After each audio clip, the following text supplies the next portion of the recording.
আমি শুনি দেখতেছি এই পরিস্থিতি আমি কিছু শুধু শুনেছি যে মারি ফেলাইছে, কারা বা কি আমি কিছুই জানি না।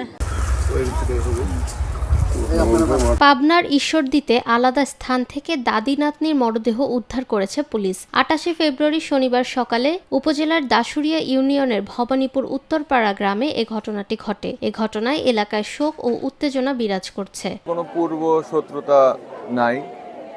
সকাল 8:15 নাগাদ একজন বাচ্চা দেখতে পায় বাড়িতে ঢোকার সময়। তো তারপরে আমরা খবর শুনে আসি। তা একজন বৃদ্ধ মহিলা এবং তার নাতনি ছিল।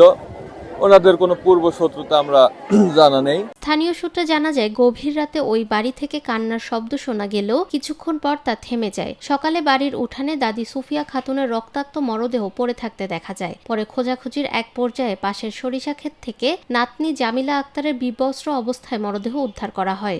এখন দেখে যে টানতে টানতে নিয়ে আসে, আসার পরে এখন দেখে যে এই জায়গা মনে করেন যে শোয়ানো আছে একবার উলঙ্গ ভাবে। পরে মনে করেন যে যাচাই করলো কি আমার গায়ে কিছু ছিল না, পরে আমার জ্যাকেটটা খুলে পরে ওর গায়ের। ঈশ্বরদী থানার ভারপ্রাপ্ত কর্মকর্তা মোহাম্মদ মনিরুজ্জামান বিষয়টি নিশ্চিত করেছেন। তিনি জানান, প্রাথমিকভাবে ধারণা করা হচ্ছে নাতনিকে অপহরণের চেষ্টা প্রতিহত করতে গেলে দাদিকে হত্যা করা হয়। পরে নাতনিকে ধর্ষণের পর হত্যা করে সরিষা খেতে ফেলে যায় দুর্বৃত্তরা। বেশ 5-7 বছর ধরে আমার বেটির কাছে এখানে থাকি না, কিন্তু আমার বেটি কালিকাপুর মাদ্রাসায় পরে আমার বেটি আমার সাথে যাওয়া আসা করে, কথাবার্তা বলে, জিনিস প্রয়োজন হলে দেই, যখন যা প্রয়োজন সবকিছু দেই। আমি এখান থেকেও নয় ওখান থেকেও নয়, যখন যা দরকার আমার সাথে যোগাযোগ করে, কথা বলে, আমার কাছে যায়।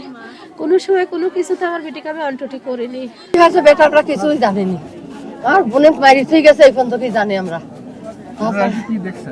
আসিয়া দেওয়া করি রাস্তায় দিয়েছি, তাছাড়া কিছুই দেখিনি। তারপর যাবিরই দিচ্ছেন আমারে, ওই একজনকে আসি দেখেছি পরিরা আছে বোন হবা ওই তাই। তাছাড়া একটু আগলা মাগলা করে দেখবো কি করবো, বোনে কোনে কিনা মারলি না মারলি কেউ দেখতে দিচ্ছে না, গায়ে হাত দিতে দিচ্ছে না।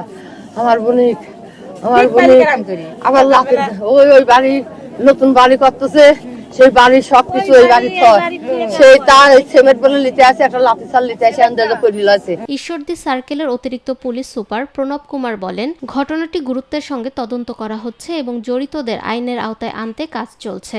এই মার্ডারের সংবাদের প্রেক্ষিতে আমরা আমরা আসছি, আমরা ঘটনাস্থলটা দেখছি, বিভিন্ন এই ঘটনা জড়িতদের বিষয়ে এবং ঘটনাটা কিভাবে ঘটলো এটা জানার চেষ্টা করতেছি আমাদের পুলিশ এবং